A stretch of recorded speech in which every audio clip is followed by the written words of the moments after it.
My name is Anissa Nadiusna. I want to presentation about mainstreaming moderation in parenting controlling violence extreme in pesantren Central Java, yakni yang artinya moderasi mainstream dalam mencegah atau melawan ekstremisme kekerasan (PRGVA) di pesantren di Jawa Tengah. As religious violent extremists is nobling government authorities and also civil society organizations are trying to seek various or approaches from safe to hard measures to eradicate and decrease religious violent extremism at many levels of society. This form as a study center at UIN Sunan Kalijaga High School dari program yang telah dilakukan oleh Pusat Penelitian Berbasis Universitas. Nah, istilah atau konsep radikalisasi dan deradikalisasi yang bermasalah seluruh program forma CPA disebut sebagai pengaruh utamaan moderasi alih-alih deradikalisasi.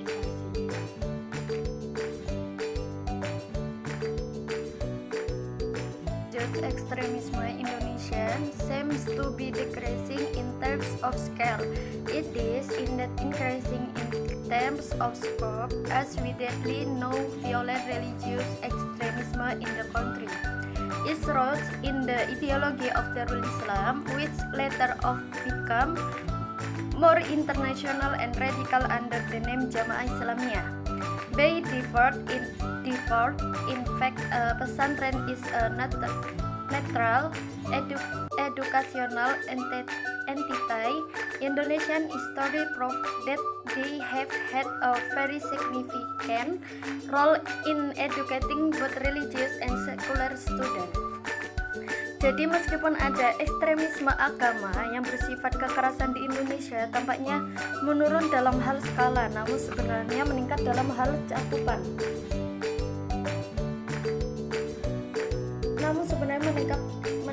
meningkat dalam hal cakupan seperti diketahui secara luas. Ekstremisme agama yang kejam di negara ini berakar pada ideologi Darul Islam yang kemudian menjadi lebih internasional dan radikal di bawah. Pada dasarnya, pesantren adalah lembaga pendidikan yang netral. Secara Indonesia membuktikan bahwa mereka memiliki peran penting dalam mendidik baik agama maupun sekunder. Beberapa tindakan ekstremisme kekerasan di Indonesia seperti pengeboman Bali pertama dan kedua, yakni 2022 dan 2005. Religious violent extremism. In the last 2 decades, religious violent extremism has been a focal point of both secular observers and the media. The 9/11 tragedy of the World Trade Center attack was not the ultimate terrorist, but was by and inspired the rise of RVA in other countries. The rise of Al-Qaeda network in many parts of the world was followed by the upsurge of Islamic State or ISIS in Iraq, Syria, that was the ideology of ultra-conservative and violent action over almost the entire world. The investigative project on terrorism that radical Islam has increased significant around the globe in the last 2 decades.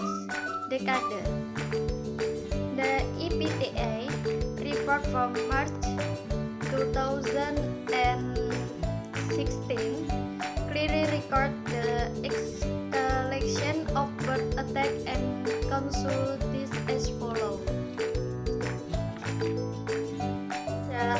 Aksi radikalisme atas nama Islam sedang marak. Dari segi skala, radikalisme tampaknya menurun, tetapi cakupannya meningkat. Artinya aksi radikalisme saat ini lebih sering terjadi, tetapi cakupannya meningkat. Artinya aksi radikalisme saat ini lebih sering terjadi.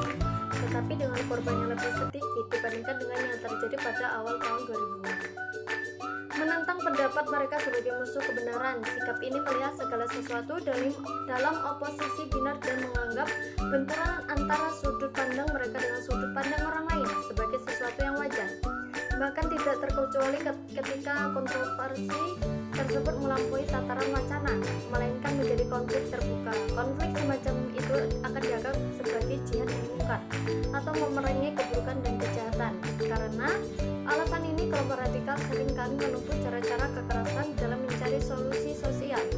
Masalahnya semakin parah karena yang pertama, radikalisme telah menjadi solusi spekulatif dan alternatif untuk menyelesaikan masalah kelompok radikal. Dan yang kedua, cara sebagian kelompok muslim cenderung menanggapi isu-isu yang dianggap oleh media berita sebagai cara yang melemahkan pemikiran muslim dengan demokrasi dan kekerasan. Tampaknya kekerasan telah menjadi senjata pamungkas kaum radikal untuk mencapai tujuan mereka.